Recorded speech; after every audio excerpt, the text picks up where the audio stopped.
Okay. All right, everybody. This is Vinny Thompson from AskVinnyThompson.com. I'm normally talking about my other job, but I took off my realtor hat to put on my hat of what's going on for today, what's happening in the news, and what's happening and been happening for a while in a lot of minority communities. Uh, I specifically want to talk about, and just pull no punches, and talk about the killing of George Floyd. With the advent of videos, uh, to me, you can tell another story, but the video is telling the main story, especially of a case like this with George Floyd. Um, to many people that know me, they didn't know I was in law enforcement. 10 years that law enforcement, I did a lot of undercover work. That undercover work included narcotics cases, corruption cases, prostitution, and a lot of behind the scenes things that involved a lot of other city agencies, the fire department, EMS, sometimes out of state, during my 20-year career in the police department. And I want to bring some people I have a lot of respect for, and that would be Dr. Darrin Porcher and also Dr. Rob Gonzalez. These gentlemen have had executive level development in the police department. They are leadership, and they're very familiar with the policies that the police enforce. And I'm sure they expanded the fact that I believe if you want to change the police, change the policies. They will move lockstep with what they can and can't do on the street and otherwise. So I want to bring them in so I'm not the only voice speaking about what's being covered now around the world. As a person who of color, a black man, I have my own trepidation on what's going on in the world. After the Ahmaud Arbery case, where he was surrounded and killed, I wanted to go right there near my house to Cunningham Park, and I had to think, can I and should I? And I'm telling this as a retired law enforcement person. I had reservations. I'm licensed to carry a firearm. I'm like, I don't know if I should. And these are real fears that we live by daily. And I don't know if other counterparts that don't look like us understand that. And you may not have to agree, but it is the case. So without further ado, let's start with Dr. Darrin Porcher. He's a ex-lieutenant in the NYPD, has had many different units, also former Army, I believe. And you can always catch him on more important shows than the Ask Vinny Thompson, giving his opinion, I his disagree. This is experience, important. and his background. Thank you, sir. Yeah, his background, because he's very, very knowledgeable about the policies of the police department. He's a friend, ex-academy instructor like me, and he was actually a mentor when I was coming up in the police department. And I also have Rob Gonzalez, same thing, co-academy instructor from way back when in the 90s. Also doctor, also very smart, St. John's University instructor. And let's start with Dr. Darrin Porcher. Dr. Darrin Porcher, introduce yourself.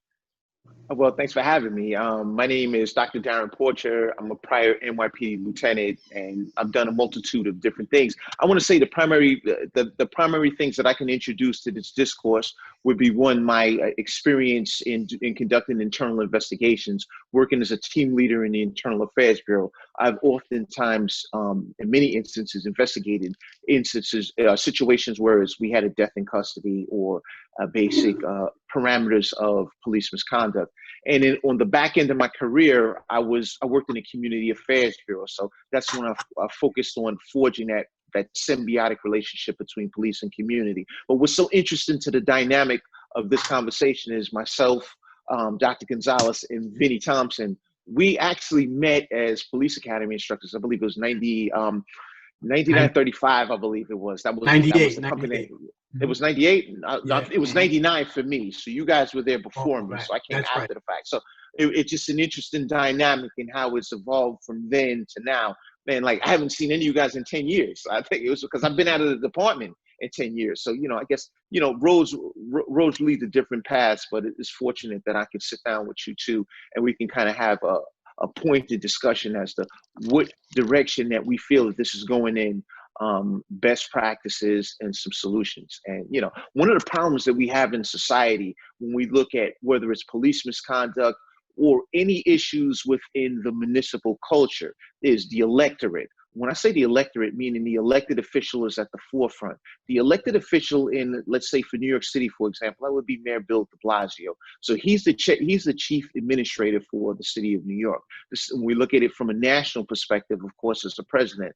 And the problem with policy that's dictated by an electorate is it generally only has a 4-year shelf life, either 4 to 8 year shelf life. So as a result of that, you can have phenomenal policies. And we refer back to President Obama's 21st century policing model, which really led to transparency for police departments. You had a series of consent decrees that were introduced. There was an attempt to really connect with localized police departments. But the problem with that is they can only be recommendations because we don't have a national a national review. I shouldn't say review. We don't have a national body on policing. Each individual municipality does their own thing. And the reason behind that is the tax revenue is what predicates the logistics that connect with that department. So let me give you a contrast and comparison. We have the NYPD. We have over $1 billion, it may even be $2 billion that goes into the funding of the NYPD on an annual basis. But then you look to a place like Jackson Hole, Wyoming, you have a significantly lower amount of money that's going in to fund that department. So as a result of that, we go back to these consent decrees that were introduced under the Obama administration under 21st century policing. You just have a lot of departments that are unable to meet those benchmarks that were suggested. These are merely suggestions or recommendations, so to speak. They're not. The only time that this becomes mandatory, of course, is if we have a criminal action and someone is being brought within the purview of the criminal justice system. So we go back to why are we having this discourse today? One of the first things is we look at what happened with George Floyd. It appears as if this was an atrocity. This was over-policing that resulted in the death of an individual for a non-violent offense. Everyone has gotten really upset and it's become a highly emotionally charged conversation. But the truth of the matter is the George Floyd case happened before the actual incident, before he lost his life. This is something that was in motion prior to the incident in question. And we look at it from a granular perspective. Many people throughout the nation believe that there was a problem within the culture of policing, and we had a systemic breakdown of policing, more particular to the communities of color. We found that, and quantitative statistics do prove that there's a level of over-policing in the more socioeconomically impoverished communities. Over-policing is not I want to say it's something that derives from a much larger problem, and that's socioeconomics. When we look at what happened in the wake of the COVID-19 pandemic, who were the victims, or who basically had the greatest loss of life in the communities of color? And so when we look to what's happening with over-policing in the communities of color, this is basically a byproduct of the larger component, which is socioeconomics. And so we oftentimes view things through the prism of race. We say, well, it's the Black, it's the brown people, and we are the recipients of a miscarriage of justice. But not many people look through the prism of socioeconomics. And when we look at how socioeconomic empowerment has evolved throughout the course of time, it was over years ago. We take in consideration, let's say, Jim Crow or segregation in the South, and we look to marches embarked upon by Martin Luther King, civil rights leaders. But as we've progressed up until the stage where we are right now, it's been more racism or isolation, racial isolation has been far more surreptitious now than overt in the past. And how you can see it from a qualitative piece is look at all of the Fortune 500 companies. How many heads of these Fortune 500 companies are people of color? This is another example of how we have the socioeconomic disenfranchisement. So when we look at what's being emitted in connection with over-policing in communities of color, it's like I mentioned before, this happened prior to the George Floyd incident. And now this is just a result that we're dealing with. And I guess we can attack the problem the best way possible, because there's some really smart people sitting down to embark upon a discourse that we can hopefully come up with some suggestions or solutions, so to speak. But the problem, it goes back to that 4 to 8 year shelf life of politics. Now, let me ask you, to look at the gentlemen that are being charged, and additionally to the initial officer, they look to be officers of color, which would give rise to the fact, is this more a white-black thing in policing or culture of policing? As they, to me, clearly stood back and didn't say, hey, this is enough. He's dying, he's this, he's that, from our view, from the cell phone. So is this more of white officer versus black community, or culture of how some police can be in these instances of, engaging people on the street? Can I address that, Vinny? Yeah, go. Can I? What I want to say is, it's not the ethnicity of the officers that makes it racial profiling. It's the way a particular department actually polices. So you can actually have Hispanic and African American officers that actually racial profile against people of color in their own communities, right? So let's not assume that it's the ethnicity of the officer. It's the culture of the office of the agencies that has to be looked at. And we know, based on similar incidents that have happened time and time again, we constantly see how, like Darrin said, lower socioeconomic communities are being policed differently. That's a legitimate fact, and that's something that we need to look at, not just at a local level, but also on a national level. We continue to have these trends. There's been a lot of research on this particular issue, as far as having leadership in law enforcement reflective of the communities, trying to diversify some of the agencies so that they're reflective of the communities, right? So there has been some attempts to try to repair, this relationship. But what we can't do is we can't wait for an incident to happen like this to try to bridge relationships, right? So these relationships need to have started prior to these incidences, right? There were specific units in most of these agencies that focus on bridging the gap. In the New York City Police Department, we call it the Community Affairs Bureau, right? And also the local precincts have, the resource officers and those individuals who bridge relationships continuously. And that needs to continue to happen. We need to have certain people on speed dial that we could reach out to when these things happen, so that we can distinguish between legitimate protesters and actual rioters, right? I think that's a distinction that we're trying to make now, so that we can separate the two, right? Most law enforcement agencies support a legitimate, legal, lawful protest. But what they don't support is rioting and injuries to their fellow police officers, right? So I think, we need to bridge these relationships, and these community people need to be identified, not now, not today, not during the George Floyd incident, right? But they should have been identified a long time ago. Identify these community partners so that we can bridge these relationships. Now, Dan, you brought up something that I've told people, something similar to what you just said. We can sit back here in NYPD and say, hey, if there's an incident that I can't help, I can call emergency services. I can call the negotiators. You have these small towns that don't have that budget. Like you said, it's like, 30 days training, here's your gun, let me know how you're doing.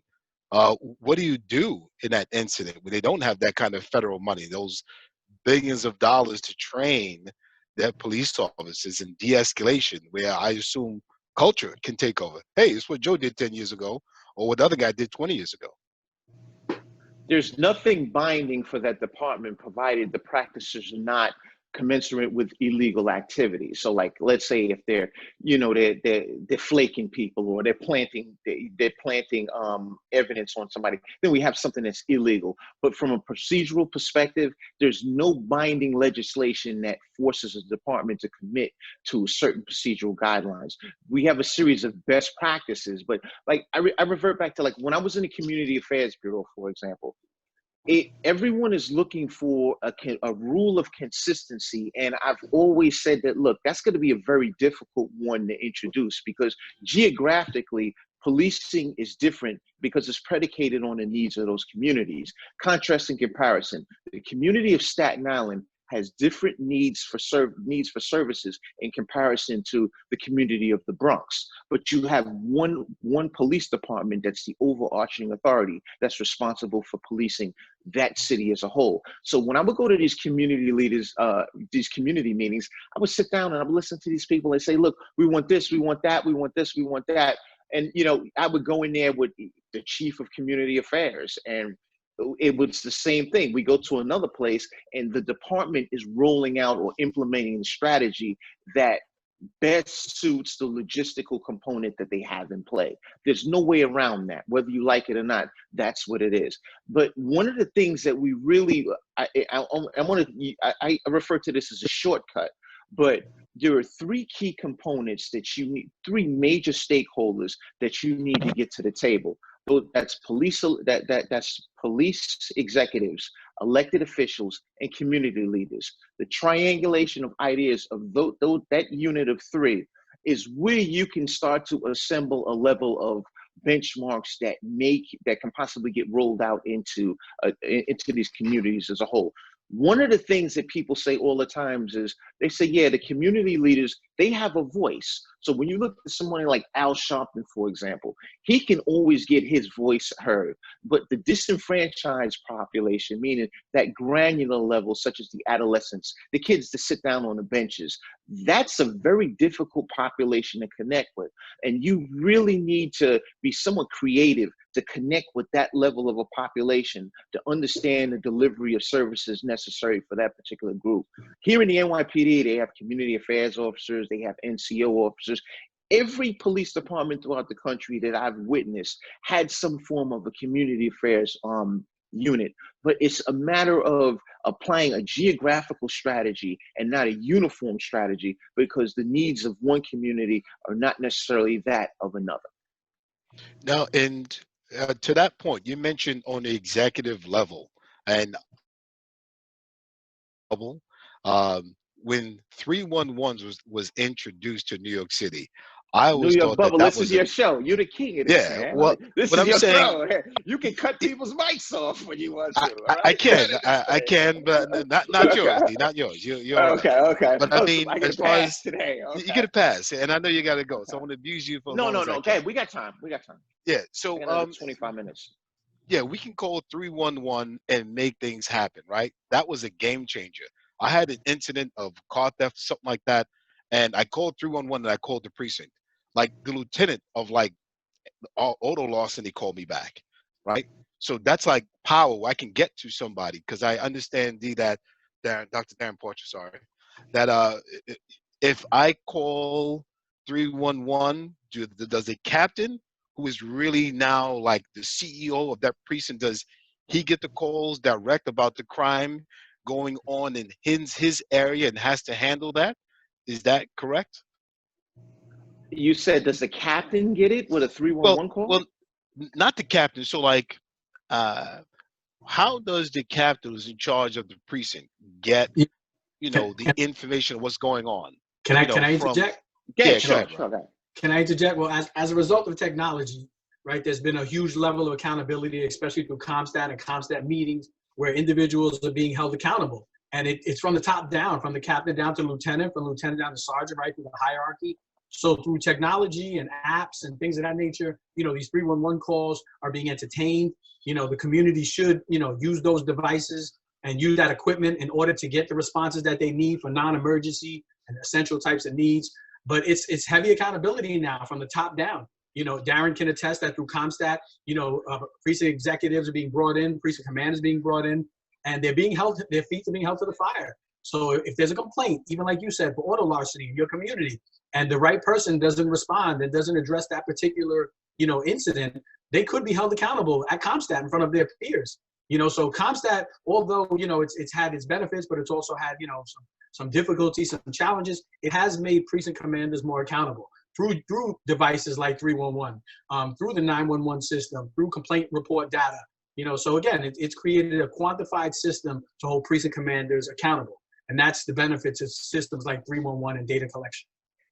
On paper, hold on, I just want to say something. On paper, that sounds good, but we clearly know that precinct commanders or people of authority know how to usurp statistics to their advantage. And I give you an example. How many times, unfortunately, I can say that I've been guilty of this before, when we have certain crimes, such as a 7 major, or if there's a crime that's at its height, precinct commanders, special operations lieutenants will oftentimes sit down with complainants and try to configure a way to draw down that from it being a robbery, a burglary, to a criminal miss. And the NYPD has become experts in that field of devaluating things. And as a result, the statistics that you see that are being introduced in CompStat are not the statistics of reality.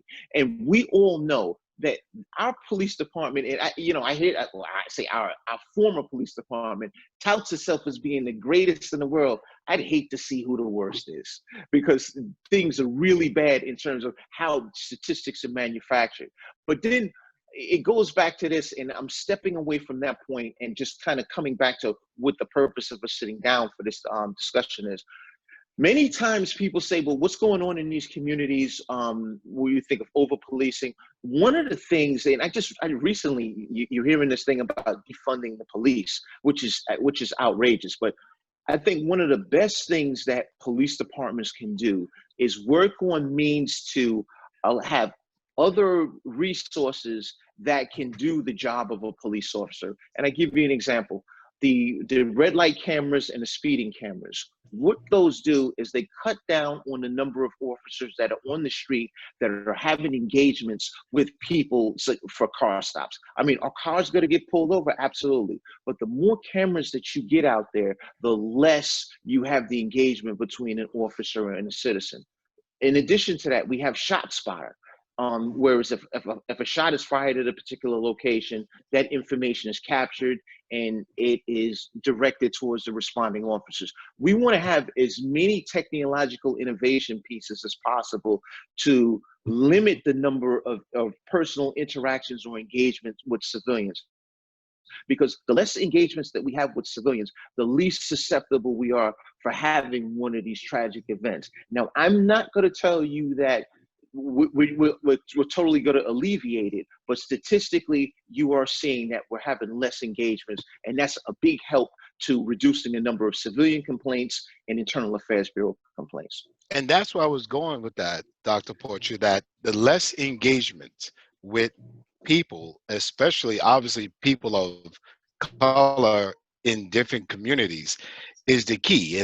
And if you have the policy of the police department, stop, question, and frisk, that you must stop X amount, which is a quota system set up by the police departments and their executives, if that's at a high level, isn't this how you get an incident that's seemingly small and the over-policing, that we spoke about? And if you have that technology, you have less engagements. And is it the time now where it's just like hands off when it comes to interacting with people, especially for small interactions, maybe countrywide? It's like, all right, do you have the smoking gun or the bloody knife? If not, kind of like let them go. Is that where we're going? I'd like to comment about that. I don't think the contacts are the issue. I think it's the purpose behind the contacts, right? So we do want the police to engage the community. We do want the contacts, but we want them to be more favorable. Most people only know the police department when things are bad, when situations are negative, right? Or excuse my French, but shit hits the fan, right? So we want positive contacts. We want positive engagement.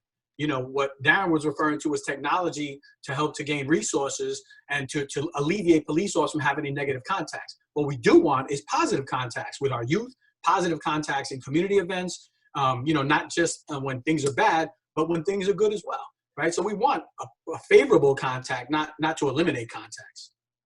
But well, that's only context... a part of it. Yeah, that's only a part of it. We're not looking to eliminate all contacts, but the less contact that you have, the least susceptible you are in having a complaint. Of course, we want favorable contacts with the community, but I give you an example. How many civilian complaints emanate from a car stop for a red light? I mean, and this is a low-level offense, but at the same token, we constantly get civilian complaints or internal affairs complaints that, look, the cop pulled me over and he took my money when he checked my wallet looking for my driver's license. I'm not telling you that this is going to eliminate, and I'm not telling you this is the fixed all end all solution, but it's a component in reducing the context. By all means, we want the credible contacts with people in the community. Okay, but I'm saying also, how do we make, I understand the community policing. That sounds great. But when it comes to officers engaging people for low-level offenses, or when it comes to someone like during the administration when they're doing the stop, question, and frisk, and like entire buildings had got stop, question, and frisk. You know, what do you do Right. with that? That's not favorable. And those things and policies can be stopped or started by the local police departments, correct? And that was Sarab's point in terms of having a quality stop as opposed to a negative stop. And a lot of people, based on being stopped in a negative way, is what creates a level of outrage. But we do have those low-level stops that do introduce complaints as well. Question: with the advent of cameras and body cameras, do you think that the day of doing these stops has like ended, or do you think that helps or hurts? Where, you know, officers really have to execute their job, I'm gonna say almost by the letter. What's your thought on body cameras? You want to go first with that, Rob, or do you want me to take it first? Yeah, I'll go first. Thanks, Okay. Darrin. Contrary to what most people believe, police officers are not completely against body cameras because the body camera actually shows the incident from its inception to the end. Unfortunately, through social media, a lot of these videos are clipped, right? So you only see the negative interaction. You don't see the entire picture, right? So because most police officers, at least I feel, are hardworking, ethical, law-abiding police officers, they embrace the body cameras because they know that at the end of the day, it's going to vindicate them, right? A lot of what's being caught on cell phones is not the entire picture, right? The reason why agencies are against body cameras is because it's very expensive to house the data, you know, through iCloud and make the data available. But most police officers are actually okay with the body cameras. It's just another piece of equipment for them. But in most cases, it'll vindicate them rather than prosecute them. You know, Dr. I mean, I Darrin? think that's good. You know, coming from an internal investigative perspective, it's always good to have that that information. Like Dr. Gonzalez mentioned, it gives you a comprehensive overview of the incident from beginning to end, as opposed to getting a snippet, so to speak. But what's also happening is many times the average citizen in a place like New York gets photographed or videotaped 100 to 200 times a day. That's a lot of time. You know, that's a lot of times where your image has been captured. So when you're conducting these investigations, let's just say not just conducting the investigations, the officers are becoming more and more cognizant to the fact that, look, you know what, there are more eyes on me than in the past. And I give you a case in point. I became a cop in 1991. I worked in the housing. I worked in the housing process. Vinny, you worked in housing before? As a cadet, Okay. I was in So, college work study. all right. There was a lot of discipline. There was a lot of you were the judge and jury in that stairwell. Okay, Right. you basically the purview of your law was handling the purview of that stairwell, and you had a lot of officers that were like, you know, they just totally took this thing full tilt. And now you have more cops because they're cognizant psychologically. They're saying to themselves, wow, look, you know, I'm wearing a body camera. This can capture something, an image that I may not want captured. And when we look at the precipitous drops in complaints, it goes back to, like I mentioned before, with less engagements between police and community, coupled with the officers wearing these body cameras. And also having the images captured based on when they're walking down the street, they walk in front of a bodega, or everyone and their mother has one of these. And when we look at what happened with George Floyd just recently, this was what caused his situation to come to fruition in connection with the criminal prosecution. It's not as much as we think. It's not this quote unquote, I should say, professional policing, so to speak. I mean, policing does play a role in it, but it's primarily the technological innovations that are assisting in case closures and reducing the level of misconduct. Now, when it comes to misconduct, and I understand that social media amplifies everything, where it makes it seem like, which is not comforting now at all, that this kind of thing is happening more and more often. Is that the case, do you guys think? Or is it because the replay of it goes on my social media, it goes viral, and it continues? Or do you believe that in policing, this is happening more often, or a light is shined upon it because of social media?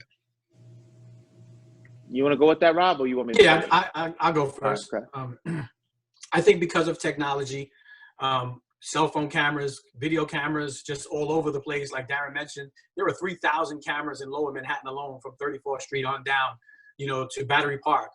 So you're going to get caught on camera. Again, it creates a timestamp of an incident. We know through the George Floyd incident that it was 9 minutes that he had his knee on his neck, and we only know that because of the cell phone video, right? Or the body cameras that these officers were wearing, right? So it's creating a snapshot that at some points is reliable, right? At least in this particular case, right? But with this particular case with George Floyd is unique in that even law enforcement feels that this was criminal, right? And usually, because of the blue wall and everything else, people usually, have their own opinions. They have their own opinions about what's going on. They always, feel a cop is innocent because they're out there in the street. But in this particular case, no one agrees that 9 minutes with a knee on his neck is not criminal. Not even the police officers, right? So this is a time where globally, because of the agreement between law enforcement and community that this was criminal, this is a unique opportunity to really repair some relationships if it's done the right way. I mean, I can't agree with you more, but it just goes back to what I mentioned to you earlier. Policy has a 4 to 8 year shelf life, and that's predicated on whoever the incumbent being the elected official is.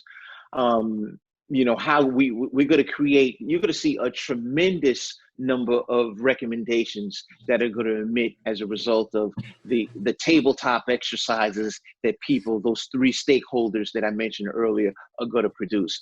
But it's just rolling this thing out we don't have a sustainment piece, meaning it goes for 6 months, and then no one comes back to reevaluate to see what the effectiveness is. And us as police departments, traditionally, it's more of a CYA. We check the box off and say, yeah, we got somebody trained. We trained this number of people in this period of time, but no one comes back and reevaluates it in 6 months to a year. And that's where we have the problems. And we all have to admit, there's a systemic problem with police departments as a whole. How many times have you had to, you've approached someone that was a police officer without showing your shield and asked for some help? And then you saw that you just merely got blown off, like, yeah, whatever. But then when you pull your shield out, that's when, okay, you want to, let me help you out. What do you need? And it really shouldn't be that way. We say to ourselves, oftentimes we look at it as rite of passage, and that, okay, this is great, we can get things done. But think of it in the concept of your loved one, your significant other. I can't tell you how many times I get calls from people for simple stuff like a report. There should be no reason why my phone should ring because somebody is not receiving a report at a precinct level. That is sheerly ridiculous. And it goes back to just the level of accountability is not what it appears to be. When we go to CompStat, yes, you have the chief of department, deputy commissioner of operations. They'll drill down and there's an introduction to statistics, and that's really it. But we know what goes on behind that closed door. Behind that curtain, they're basically manufacturing and manipulating the statistics accordingly. Have you guys ever had a situation where you had a family member or friend that asked you for something as minuscule as a report? They went into the precinct and made them sit there for 3 hours. 3 hours to sit there for a report. Like, we're talking about lost property. We're not talking about anything serious, So it's the culture in policing that really needs to change. Rob, you wanted to answer? No, I agree. I always get calls as well, through my time in the police department with family members and friends, getting to run around at the precinct or being sent to another precinct to fill out a report. It happens all the time. Unfortunately, police officers are, civil servants, right? So they always, some of them absolutely. Absolutely. They want to do as little as possible for the maximum output and pay. But it impacts on us negatively. I've been retired now for 10 years, and I can still get things done, but at the same token, like there's many times that I feel like I'm twisting. I was dealing with a desk office for something so simple as making a notification. I had a relative that was sick in the wake of the COVID-19 pandemic, which we're living. All I wanted was a wellness check. And the desk officer acted as if he was doing me a favor. I'm not asking you for anything outrageous. And then it says, all right, well, where did you, and then go through, where did you retire from? Oh, this is where you were. Oh, okay, all right. And then when he speaks to the cop in front of me, he says to the cop, do me a favor. This is a former MOS. Can you run over there and do a wellness check? Are you kidding me? This was at the apex of 700 people dying a day in the city when I asked them to do this. So it's just that there's a systemic problem with the culture of policing and being proactive and satisfying the citizenry of a place like New York. Listen, a wise man once said to me after I retired, he says, when you're on the job, you're the best. But when you retire, you're a pest. Right? And I've kind of experienced that myself, even being retired. That's a very great statement. That's a great statement. You know, and it feels that way. But listen, I know we don't have a lot of time left, and I'd like to pick Darrin's brain about what do we do with the demonstrations and the riots? How do we fix this problem? Since we're running out of time, and I want to get Darrin's input on that. How do we get past the riots now? What do we need to do? Well, there's two lanes. First, I think de Blasio didn't handle this appropriately. He closed the gate after the horse had escaped when you set forth 2300 or an 11 p.m. curfew. There was riotous behavior all over the place, and nothing was done, because what de Blasio was looking to do was he was coming from the place of being a progressive politician. And look, we don't want to employ a hands-on strategy. We feel that the act of persuasion is going to get us to that point. That works well with the protesters that are protesting within the realms of the First Amendment rights. When you have rioters, these are now criminals. These are people that are embarking upon criminal behavior, and they're opportunists. So as a result of them being opportunists, we need more proactive measures in enforcement. This is the time, and I go back to being in narcotics, this is the time you got to roll out the people in plain clothes and have them scout the agitators in the crowd and remove them accordingly, because the fish stinks from the head. When you remove the agitators from the crowd, and narcotics is really good at secreting into the different cultures of New York City. Once you get into these crowds, you remove the agitators, and you find a lot of this is going to fizzle down. That's where it's coming. That's the way to make this happen. Police policy is being dictated from City Hall and not one police plaza. And as a result, we as New Yorkers are suffering from de Blasio's failed policies. Even Governor Cuomo has come out and blasted de Blasio for his lack of being proactive in addressing the rioters, not the demonstrators. Now, you mentioned policy, Darrin. What do I do? I'm the average citizen, right? I want to try to make sure this doesn't happen again. The power of the vote, where people can vote for district attorneys, they can vote for judges, rail against the mayor on who he appoints as the head of the police department implementing the policies. What can the average person do besides obviously voting? I'm thinking in local election to make sure, or not make sure, to try to lessen these kind of interactions from the police department that leads to a George Floyd incident, which seemingly wasn't that serious to begin with and escalated into this kind of situation. Like, what can the average person do? The voter's box is a great place, but that's something that takes time. When you need immediate assistance, that's when you need to garner the attention from the communities, and the communities need to be a part of the solution. When I say part of the solution, these community, I used to go to these community meetings all the time, and it just amazed me. The major stakeholders in the community were not showing up to these community meetings. You need to get your voice echoed, and it needs to be in more than one circle. It's not just going to a community council meeting, but the mayor's office has community meetings as well. You need to have a symbiotic relationship with whoever your representative is. You need to bang them in the head and say, look, this is the problem that we have in the community, and we need this done. That person you need to push. Eventually you can vote the person out, or you can vote them in for a second term of incumbency. That may be the case, but when you need immediate results, you need to come in with numbers. As we see with a lot of these demonstrations, these protests, meaning the lawful protests, they are garnering attention because the community is coming in with numbers. It's not a call or two. And I think that's what transforms change on a more immediate level. The votership is something that happens on a longer, I want to say a more prolonged basis, so to speak. Dr. Robert Gonzalez? Yeah. Yes. Yeah, hey, Rob, not to cut you off. Right. You asked me a question about the riots. What is your reaction? What is your solution to that? I gave you mine. I just think that right now the police department has been handcuffed. They've been handcuffed for a while now. There's a reluctance for the police officers who are dealing with the rioters to actually engage and make contact.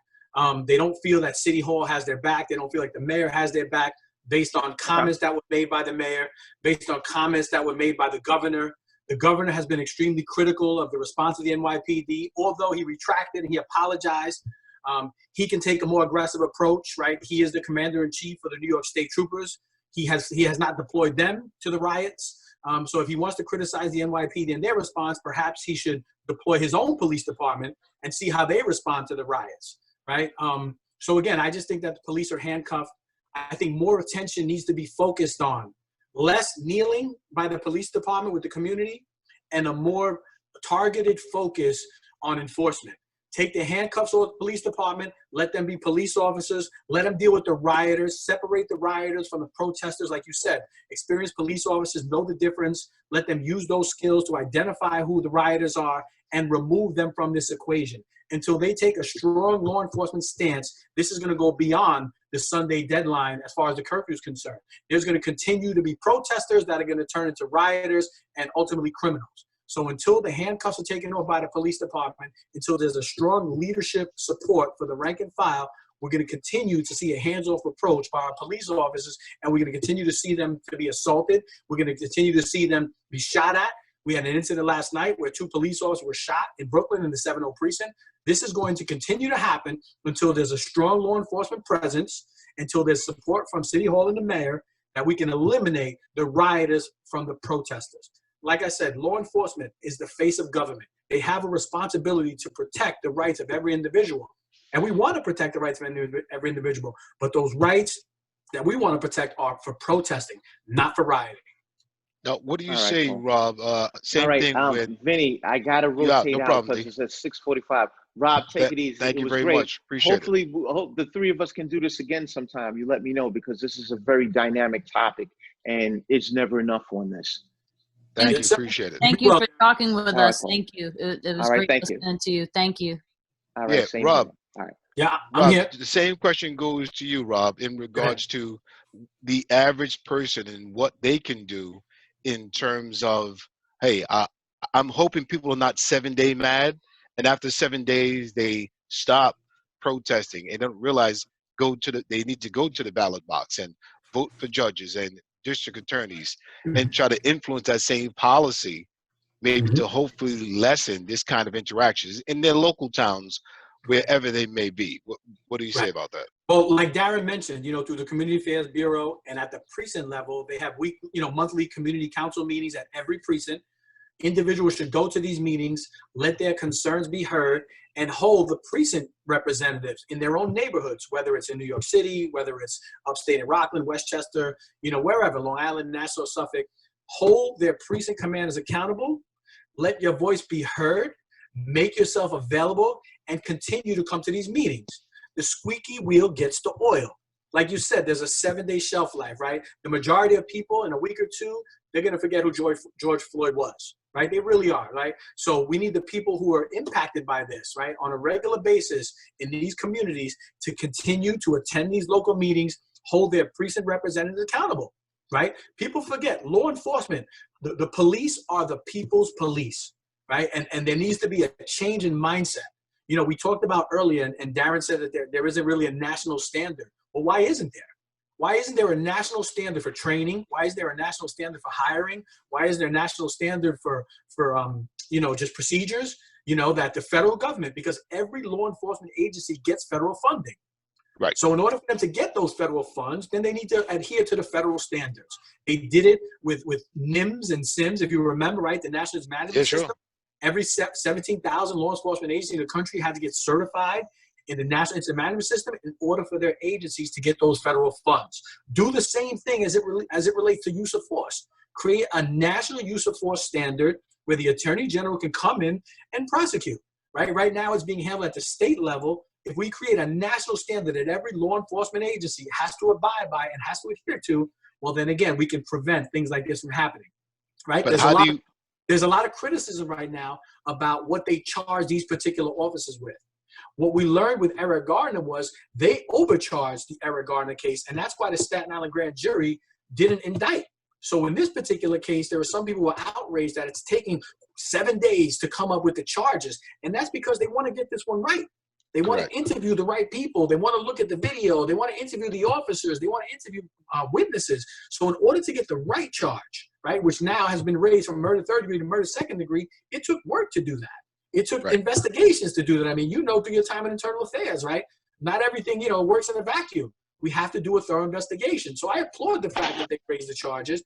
I applaud the fact that they arrested the other 3 officers, because I think they were negligent at best, right, in their fiduciary responsibility to end that assault, right? So they're held liable, they're held responsible. So again, this is a unique time where the community and the police all agree that this was a criminal act and the officers should be penalized, both from the law enforcement perspective and also from the community perspective. So I think we can really build on this, and we can create a huge connection with community and police, because everyone agrees that this was criminal.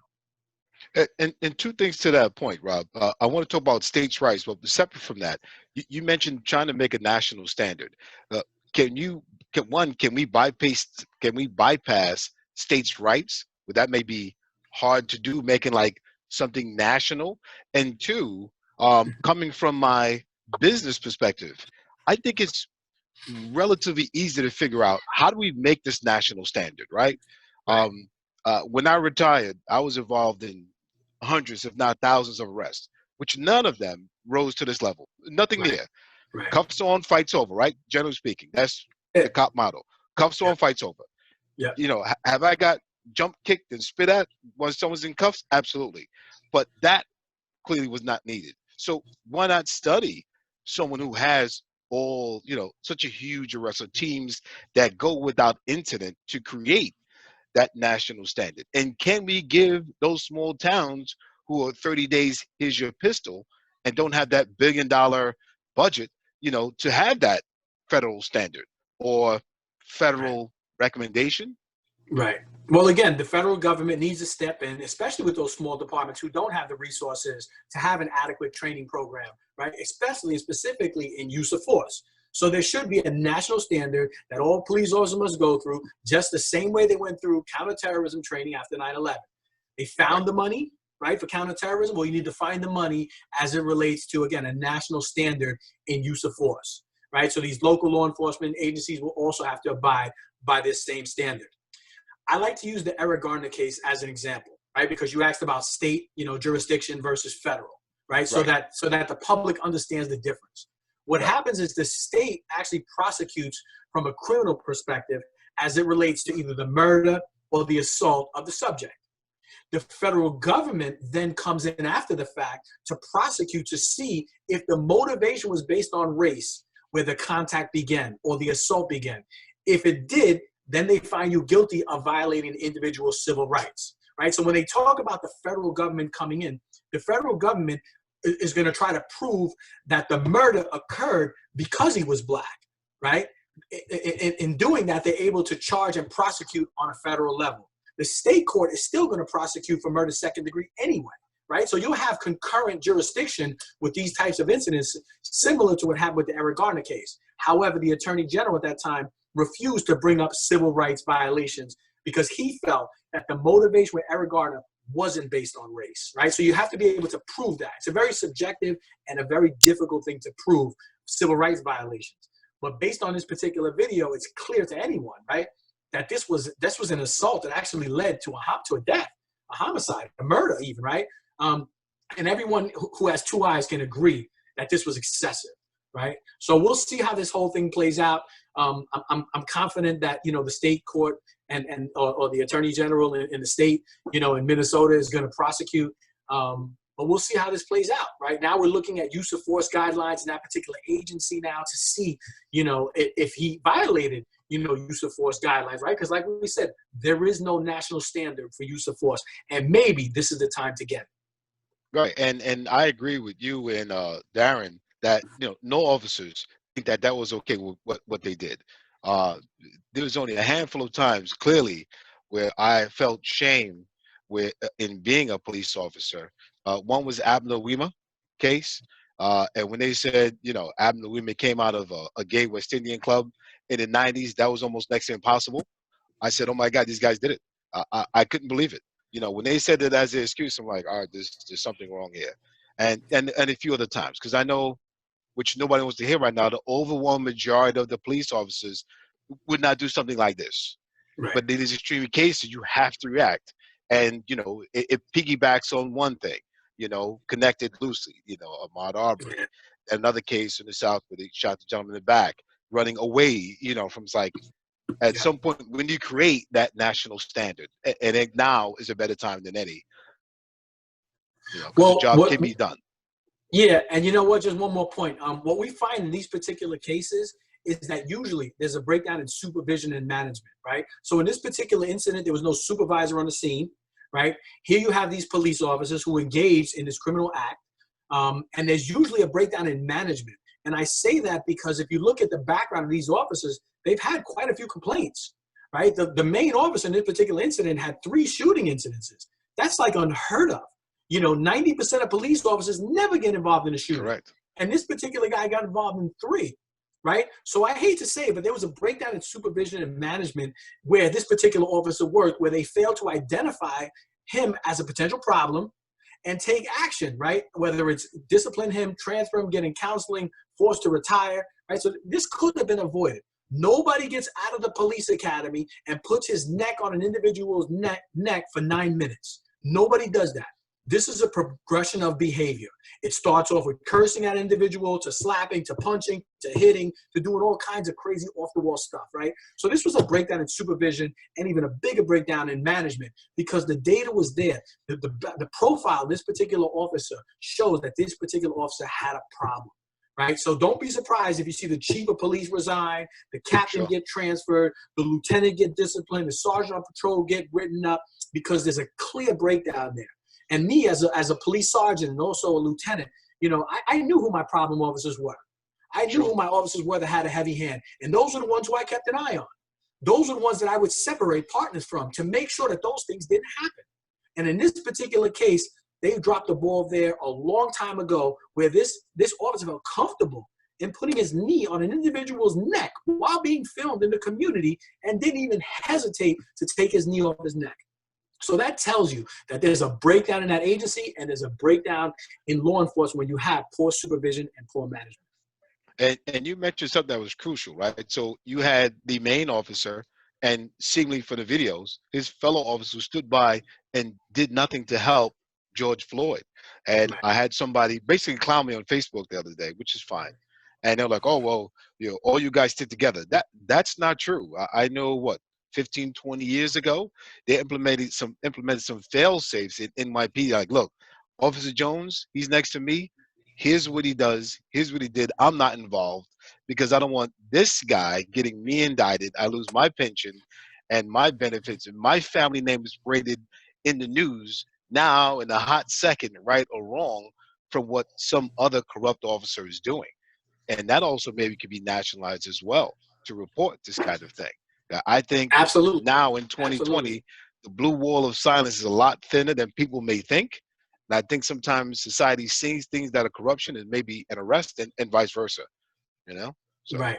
No, you're absolutely right. There needs to be a national standard for terminating excessive force, right? So we need to create that because we don't know what the guidelines are in some of these small departments, right? Right. What we do know is in the larger agencies like LA, New York, Chicago, Boston, failure to terminate excessive force is excessive force. So if you're present at the scene and an officer like this particular case is using excessive force, you have an obligation to terminate that. If you don't, you might as well put your knee on his neck also, right? True. So there needs to be a national standard where police officers are aware that failure to terminate excessive force is excessive force, and the federal government can come in and prosecute you. You'll have less incidences like this. You'll have less situations like this if there's the fear that if I don't stop this fellow officer of mine, there's going to be a problem, right? I remember as a rookie officer that sometimes you got to take a social risk, right? You got to step up and speak up for yourself so that they know that that type of behavior will not be tolerated in your presence, right? It sucks, but sometimes we have to do that in life, right? So we have to teach our rookie officers. When I was a training, commissioner at NYPD, I used to speak to the recruits before they graduated, and I used to tell them that sometimes you have to take a social risk. You might have to stand up and speak your mind to avoid from getting wrapped up in a situation like this, right? What we saw, in Minnesota. Sometimes you got to step up. Sometimes you have to risk your own career and your own reputation to avoid from losing it all. And unfortunately, these 3 other officers that were on the scene, they're going to lose it all. They're going to jail also. Sure, and then they will be forever in the memory books and on social media, and they're finished. Unfortunately, so. Unfortunately, but like I said, this individual officer was comfortable doing it around these other 3 officers because they probably did this before.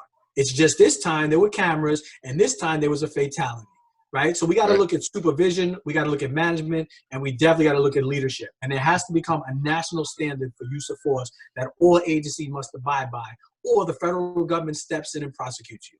No more gray area. Let's come out with something that's tangible that everyone can see and understand and can exercise when they're out on patrol. Rob, I thank you. I know we're on the 1 hour mark. Do you have to still go? I know we said an hour. I mean, if you have one more question, I can field one more question. Yeah, so I want to take maybe a question. So I know somebody had a question on Facebook or someone on the Zoom call.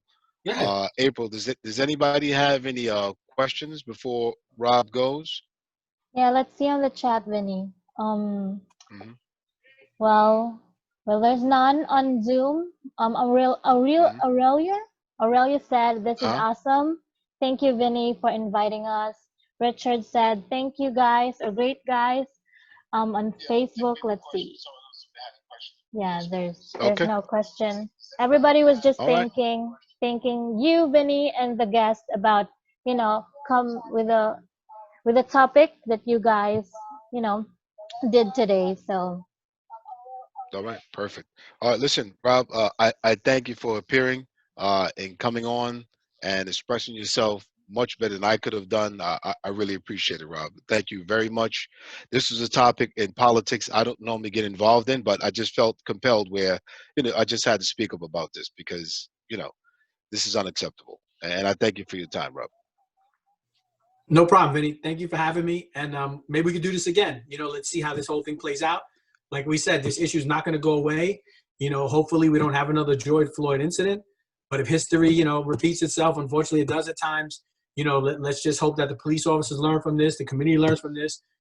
People get into a lawful protest versus rioting, because at the end of the day, we're only hurting our own communities, and we're hurting ourselves. So, And quick about the rioters, this is a different breed, Rob. Speaking to some guys still on the job, and I want to say for all those good cops out there, be careful. Like, these guys are, one end is distracting, the other end has sledgehammers, bricks, cars. These are just like some of them in the midst of stone cold criminal, and they're organized. It's kind of scary. Well, you know why it's organized? Because they're doing it through social media. They're sending out tweets that they didn't have this technology when you and I were police officers, right? Again, they didn't have cell phones. Now they're tweeting, go to the Brooklyn Bridge, or let's go to the Museum of Natural History, or let's go to the Gucci store, or let's go to Louis Vuitton. Right. So they're tweeting this. People are just, and we're behind the 8 ball, on this one. If we could somehow shut off Twitter, I think they'll be a little less organized, right? So they're organized only because technology is making them organized, right? Right. They may not be as smart as we give them credit for, but the reality is we need a strong law enforcement presence. We got to disband the riots, and then we can begin the healing. We can't begin the healing if the criminals and the antagonizers are out there, ruining and damaging our communities and attacking our police officers and attacking, average citizens. Sure. Until we actually take the handcuffs off our police officers and let them be police officers, this riot's going to go on for some time. And if it stops on Sunday, let there be a large outdoor public event. There's going to be a tweet that's going to be sent, and next thing you know, there's going to be a huge gathering that's going to turn to a protest and ultimately going to turn to a riot, right? So we got to take our handcuffs off our police officers. We have to be that intimidated force that we're known for. I'm not saying we should go out there and assault people, but we've got to meet with at least equal force.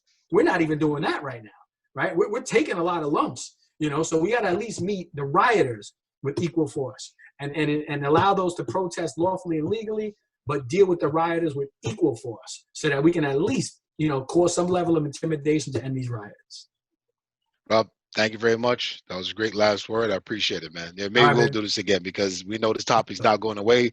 We're retired, so we can talk all the talk we want, you know, and all the fellow officers be safe as well as the civilians out there be safe as well. Thank you very much. You too. All right. Take it easy. All right. You got it.